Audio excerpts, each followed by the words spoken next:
क्या शुभ नाम है आपका? हरिओम राजपूत नाम है। अच्छा, कौन सी संस्था बिलोंग करते हैं आप? अखिल भारतीय विद्यार्थी परिषद विद्यार्थियों का एक छात्र संगठन है, विश्व का सबसे बड़ा छात्र संगठन है। अच्छा अच्छा। देखिए 2023 का विधानसभा चुनाव चल रहा है मध्य प्रदेश का, और 134 क्रमांक टिमरनी विधानसभा है। यहाँ भी 17 तारीख को मतदान होना है। तो आपके माध्यम से ग्रामीणों को कोई ऐसा समझाइश दी गई है कि मतदान करना है या क्या करना है? आपका क्या काम चल रहा है इस चुनाव संबंधित?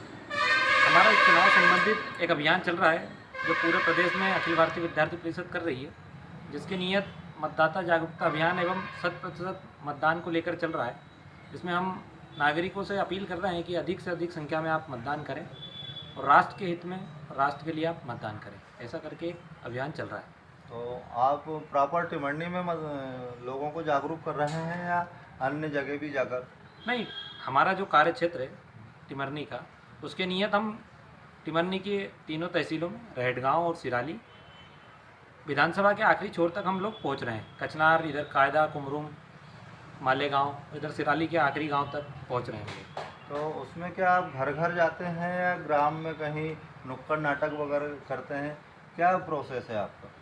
नुक्कड़ नाटक तो नहीं, लेकिन आम नागरिकों से चर्चा, चौपालों पर बैठे हुए बुजुर्गों से चर्चा, घर के बाहर या जहाँ महिलाएं एकत्रित हैं उन महिलाओं से चर्चा, और हमारे कार्यकर्ता बंधुओं के माध्यम से जो आसपास के अपने लोगों को बुलाकर एक जो भी सभा आयोजित की जाती है या एक अनौपचारिक बैठक को हम कर रहे हैं। किस प्रकार उन्हें आप बताते हैं अधिक मतदान करने के लिए, कैसे प्रेरित करते हैं?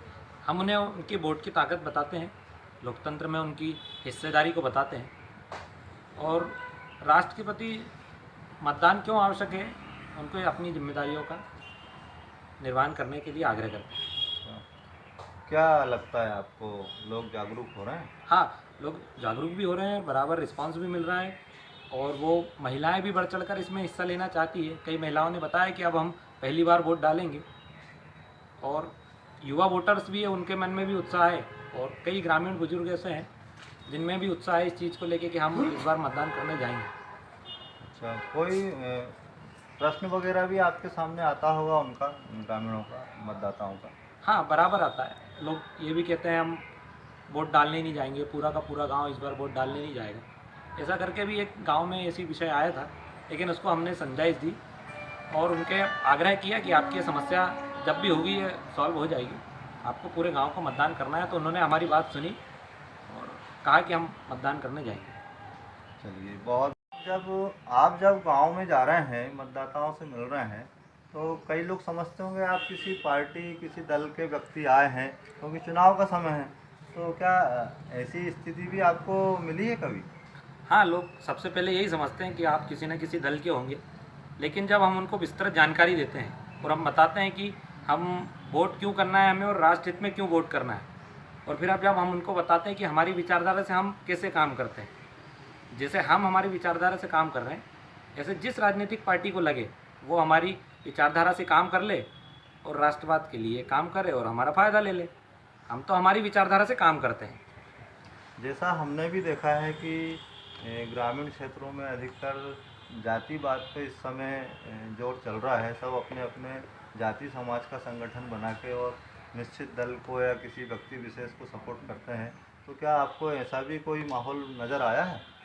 इस प्रकार का माहौल तो कहीं नज़र नहीं आया है। लोग अब सब जागरूक हो गए, सबको सब जानने लगे हैं कि अब विकास के लिए ऐसा जातिगत फैक्टर जरूरी नहीं है। लोग जातिवाद से ऊपर उठकर अब राष्ट्रवाद के लिए वोट करना चाह रहे हैं, और ये जाति के हिसाब से तो मैं नहीं समझता हूँ कि कोई भी वोट डालेगा, राष्ट्रवाद के हिसाब से ही वोट डालेगा। धन्यवाद, बहुत बहुत धन्यवाद।